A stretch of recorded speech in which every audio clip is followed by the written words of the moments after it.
தேவனுக்கே துதி கனம் மகிமை உண்டாவதாக. அன்பான யூடியூப், பேஸ்புக், வாட்ஸ்அப் நண்பர்களே, உங்கள் யாவரையும் ஆண்டவராக இயேசு கிறிஸ்து நாமத்தினாலே தேவக்கரம் ஊழியங்கள் சார்பாக வாரம் ஒரு செய்தி நிகழ்ச்சி உங்களை வாழ்த்தி வரவேற்கிறேன்.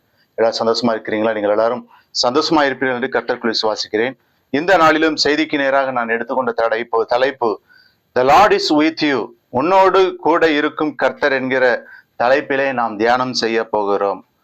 19ஆம் நூற்றாண்டில் உலக புகழ் பெற்ற பிரான்ஸ் விண்வெளி ஆய்வாளர் பிரான்சிஸ் அரோகா என்பவர் மிகவும் சோர்வடைந்து நம்பிக்கையில் குன்றிய அந்த வேளையின் போது அவரது மேஜையில் கிடந்த புத்தகத்தின் அட்டையில் பொறிக்கப்பட்டிருந்த ஜீன் அலம்பெட் என்ற தத்துவ மேதையின் வார்த்தை அவர் கண்களில் பட்டது.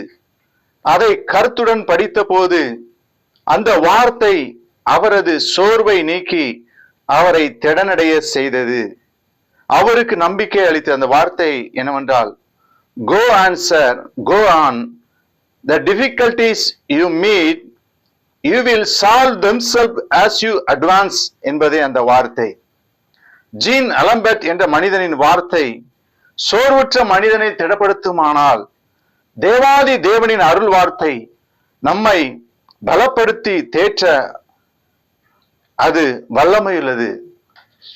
சோர்ந்து போய் மீதியானவர்களை எதிர்க்க பலவற்ற நிலையில் தனது கோதுமை கதிர்களை ஆலையின் மறைவில் போரடித்துக் கொண்டிருந்த கிதியோனுக்கு தேவ வார்த்தை எப்படி கொடுக்கப்படுகிறது? நியாயாதிபதிகள் 6ஆம் அதிகாரம் 16ஆம் வசனம், நான் உன்னோடு கூட இருப்பேன், ஒரு மனுஷனை முறியடிப்பது போல நீ மீதியானரை முறியடிப்பாய்.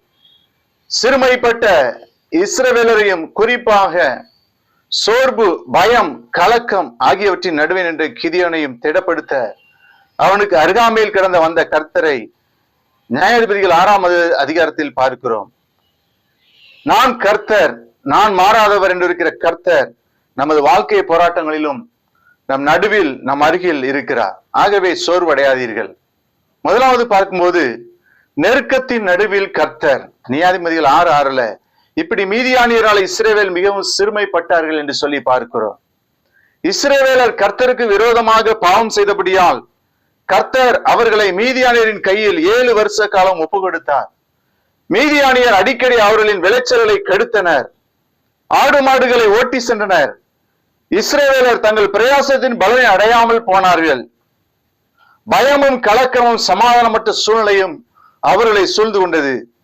இப்படி தேவ கோபாக்கினை அனுபவித்த வேளையிலும் அவர்கள் தேவனை நோக்கி முறையிட்ட போது கர்த்தர் அவர்கள் அருகில் கடந்து வந்து அவர்களுடனே இடைபடுகிறான்.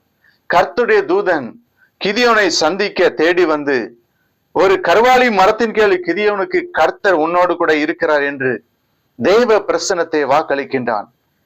அந்த வேதத்திலே பார்க்கிறோம், என் நெருக்கத்திலே கர்த்தரை நோக்கி கூப்பிட்டேன், அவர் எனக்கு செவி கொடுத்தார் என்று சங்கீதக்காரன் சங்கீதம் 121 பாடுவதை பார்க்கிறோம். நம்முடைய வாழ்க்கையிலும் நெருக்கங்கள் வரலாம். நெருக்கங்களின் நடுவிலும் அவரை நோக்கி கூப்பிடும் போது அவர் நம் அருகாமையிலே கடந்தது. இரண்டாவதாக கேள்விகளின் நடுவிலும் கர்த்தர். நியாயாதிபதிகள் 6ஆம் அதிகாரம் 13ஆம் வசனத்துல கர்த்தர் எங்களுடனே இருந்தால் இவைகள் எல்லாம் எங்களுக்கு நேரிடுவானே என்று சொல்லி பார்க்கிறோம். அநேக வேளைகளில் நமக்கு அனுகூலமான காரியங்கள் நிகழும் போதும், நாம் விரும்பும் அல்லது எதிர்பார்க்கும் சூழ்நிலைகளை காணும் போதும் கர்த்தர் நம்மோடு இருக்கிறார் என்று எண்ணுகிறோம்.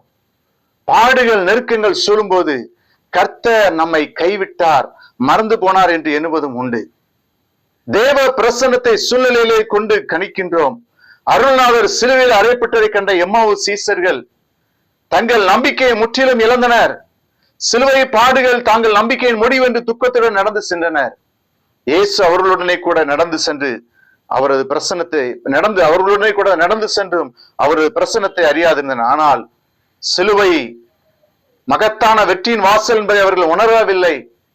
அருளாத வேத வசனங்களை அவர்களுக்கு சொல்லிக் கொண்டே சென்ற போது அவர்களின் கண்கள் திறக்கப்பட்டது. இயேசுவை ஜீவனுள்ள தேவனாக கண்டனர். வாழ்வின் கேள்விகள், ஐயப்பாடுகள் சூழும் போது வேத வசனத்தை தியானிக்க அவர் நம்மோடு இருப்பதை அன்றாட வாழ்வில் காண முடியும். மூன்றாவதாக கடினமான உழைப்பின் நடுவில் கர்த்தர். நியாயாதிபதிகள் 6ஆம் அதிகாரம் 11ஆம் வசனத்துல கிதியோன் கோதுமையை மீதியானவர் கைக்கு தப்பித்ததற்கு ஆலைக்கு சமீபமாய் அதை போரடித்தான். கிதியோன் கடினமாக பிரயாசப்பட்டு உழைக்கும் போதே கர்த்தர் அவனோடு இடைபடுகின்றார். இன்னைக்கு நம்ம உழைக்கணும், ஹார்ட் ஒர்க் பண்ணணும். எந்த காரியம்னாலும், வேலையானாலும் சரி, ஊழியமானாலும் சரி, படிப்பானாலும் சரி, ஹார்ட் ஒர்க் பண்ணாதான் அதுல வெற்றியையும் ஜெயத்தையும் காண முடியும். எதிர்மையான சூழலில் கலக்கத்தில் கிதியோன் தனது கடமையை சரியாக நிறைவேற்ற தவறவே இல்லை. அப்போதே அவனுடைய இடைப்பட்ட அவனது வாழ்வில் தேவன் கொண்ட உன்னதமான நோக்கத்தை அவன் வெளிப்படுத்தினார். பிரியமானவர்களே, ஜெபிப்போமா? அன்பின் ஆண்டவரே, வசனத்தை கடைப்பிடிலே ஆசீர்வதியும். இயேசு நாமத்தில் ஜெபிக்கிறோம், நல்ல பிதாவே. Thank you from God bless you.